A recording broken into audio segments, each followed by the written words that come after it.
ವಿಜ್ಞಾನದಲ್ಲಿ ಕೆಲವೊಂದು ಪರಿಕಲ್ಪನೆಗಳನ್ನ ಸುಲಭವಾಗಿ ಜ್ಞಾಪಕ ಇಟ್ಕೊಳ್ಳಿಕ್ಕೆ, ಹಾಗೆಯೇ ಅವುಗಳನ್ನ ಪರೀಕ್ಷೆಯಲ್ಲಿ ನಾವು ಸುಲಭವಾಗಿ ಬರೀಲಿಕ್ಕೆ ಕೆಲವೊಂದು ಅಂಶಗಳನ್ನ ನಾವು ಜ್ಞಾಪಕ ಇಟ್ಕೋಬಹುದಾಗಿದೆ.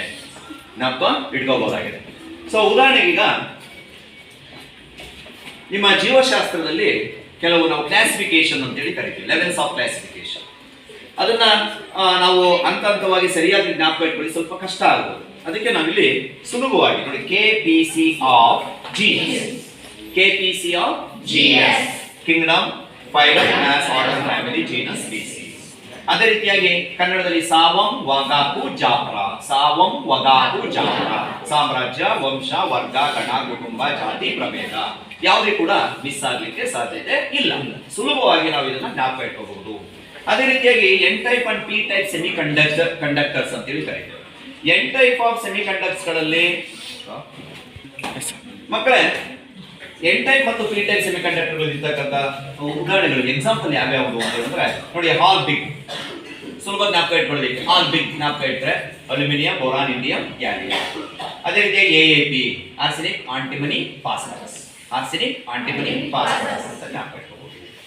ಅದೇ ರೀತಿಯಾಗಿ ನಾವು ಒಂದು ರಾಸಾಯನಿಕ ಕ್ರಿಯೆ ನಡೆದಿದೆ ಅಂತ ಸುಲಭವಾಗಿ ಕಂಡುಹಿಡಿಯಬೇಕು ಅಂತ ಹೇಳಿದ್ರೆ ಏನೆಲ್ಲ ಬದಲಾವಣೆಗಳಾಗಿರ್ಬೇಕು ಅನ್ನೋದಕ್ಕೆ 5 ಅಂಶಗಳಿರ್ತವೆ. ಅವನ್ನ ಸುಲಭವಾಗಿ ಜ್ಞಾಪಕ ಇಟ್ಕೋಬಹುದು. ನಾವು ಇವತ್ತು ಎಲ್ಲಕ್ಕೂ ಕೂಡ GST ಕಟ್ತೀವಿ ಅಲ್ವಾ? GST on PC. ನೋಡಿ, G ಗ್ಯಾಸ್, ಅನಿಲ ಬಿಡುಗಡೆ ಆಗುತ್ತೆ. ಸ್ಟೇಟ್ ಚೇಂಜಸ್ ಆಗುತ್ತೆ, ದ್ರವ, ಘನ, ಅನಿಲ ಚೇಂಜಸ್ ಆಗುತ್ತೆ. T ಟೆಂಪರೇಚರ್ ವ್ಯತ್ಯಾಸ ಆಗುತ್ತೆ, ಎಕ್ಸೋಥರ್ಮಿಕ್, ಎಂಡೋಥರ್ಮಿಕ್ ಇರುತ್ತೆ. P ಪ್ರಿಸಿಪಿಟೇಟ್ ಉತ್ಪತ್ತಿ ಆಗುತ್ತೆ. ಅದೇ ರೀತಿಯಾಗಿ ಬಣ್ಣದಲ್ಲಿ ಬದಲಾವಣೆಗಳು ಉಂಟಾಗುತ್ತೆ. GST ಆನ್ PC ಜ್ಞಾಪಕ ಇಟ್ಕೋಬಹುದು. ಅದೇ ರೀತಿಯಾಗಿ ನಾವು ಪ್ರೋಟಾನ್, ನ್ಯೂಟ್ರಾನ್, ಎಲೆಕ್ಟ್ರಾನ್ಗಳು ಹೌದಲ್ವಾ, ಪರಮಾಣುವಿನ ಮೂಲಭೂತ ಕಣಗಳು ಅಂತ ಕರೀತೀವಿ. ಇದು ಕಂಡುಹಿಡಿದವರು ಯಾರು, ಸಂಶೋಧನೆ ಮಾಡಿದವರು ಯಾರು ಅಂದಾಗ PGNCET. ಪ್ರೋಟಾನ್ ಅನ್ನ ಗೋಲ್ಡ್ಸ್ಟೈನ್, ನ್ಯೂಟ್ರಾನ್ ಅನ್ನ ಚಾಡ್ವಿಕ್, ಎಲೆಕ್ಟ್ರಾನ್ ಅನ್ನ ಥಾಮ್ಸನ್ ಕಂಡುಹಿಡಿದಿದ್ದಾನೆ ಅಂತಕ್ಕಂಥ ಸುಲಭವಾಗಿ ನಾವಿಲ್ಲಿ ಹೇಳಲಿಕ್ಕೆ ಸಾಧ್ಯತೆ ಇದೆ. ಅದೇ ರೀತಿಯಾಗಿ ನಾವು ಸೆಲ್ ಡಿವಿಷನ್ ಅಂತ ಕರೀತೀವಿ. ಸೆಲ್ ಡಿವಿಷನ್ ಅಲ್ಲಿ ಬಹಳ ಮುಖ್ಯವಾಗಿರ್ತಕ್ಕಂಥ 4 ಹಂತಗಳಿದಾವೆ. ಯಾವ ಸರ್ ಅಂತ ಹೇಳಿದ್ರೆ ಪ್ರೋಫೇಸ್, ಮೆಟಾಫೇಸ್, ಅನಾಫೇಸ್ ಮತ್ತು ಟೀಲೋಫೇಸ್ ಅಂತ ನಿಮಗೆ ಅದು ಗೊತ್ತಿದೆ.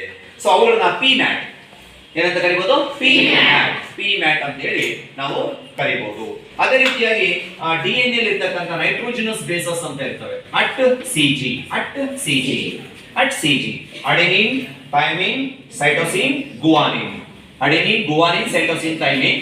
ಅಡೆನಿನ್ಗೆ ಥೈಮಿನ್, ಸೈಟೋಸಿನ್ಗೆ ಗುವಾನಿನ್, ಗುವಾನಿನ್ಗೆ ಸೈಟೋಸಿನ್, ಥೈಮಿನ್ಗೆ ಅಡೆನಿನ್. ಈ ರೀತಿ ಬಾಂಡ್ ಆಗಿರ್ತವೆ ಅಂತಕ್ಕಂಥದ್ದನ್ನು ಕೂಡ ಸುಲಭವಾಗಿ ನೀವು DNA ಸ್ಟ್ರಕ್ಚರ್ ಅಲ್ಲಿ ಅರ್ಥ ಮಾಡ್ಕೋಬಹುದು ನೆಮೋನಿಕ್ಸ್ ಪದ್ಧತಿಯಲ್ಲಿ.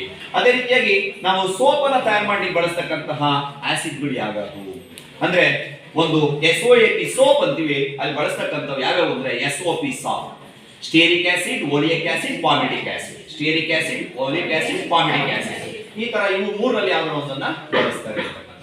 ಅದೇ ರೀತಿ ಇಲ್ಲಿ ಮಸಲ್ ಸ್ಟ್ರಕ್ಚರ್ಸ್ ಅಂತ ಬಂದಾಗ CCLP, ನೀವೆಲ್ಲರೂ ಕೂಡ CCL ನೋಡ್ತಾ ಇದ್ದೀರಿ ಹೌದಲ್ಲ, ಕ್ರಿಕೆಟ್ ಹೌದೇನ್ರಿ? CCLP. ಸೊ ಕೆನಾಲಿಕ್ಯುಲೈ, ಕಾಂಡ್ರೋಸೈಟ್ಸ್, ಲ್ಯಾಮೆಲ್ಲೆ ಮತ್ತು ಪೆರಿಕಾರ್ಡಿಯಂ ಅಂತಕ್ಕಂಥದ್ದು. ಅಂದ್ರೆ ಸುಲಭವಾಗಿ 4 ಭಾಗಗಳಿರ್ತವೆ, ಅವನ್ನ CCLP ಮುಖಾಂತರ ಜ್ಞಾಪಕ ಇಟ್ಕೋಬಹುದು. ದಟ್ ಈಸ್ ನೆಮೋನಿಕ್ಸ್ ಪದ್ಧತಿ. ಅದೇ ರೀತಿಯಾಗಿ ನಮ್ಮ ಬೋನ್ ಸ್ಟ್ರಕ್ಚರ್ ಅನ್ನ ಜ್ಞಾಪಕ ಇಟ್ಕೊಳ್ಳಿಕ್ಕೆ ಹೋಲೋ ಕೆನಾಲಿಕ್ಯುಲೈ, ಹೋಲೋ ಕೆನಾಲ್ ಅಂತ ಕರೀತೀವಿ.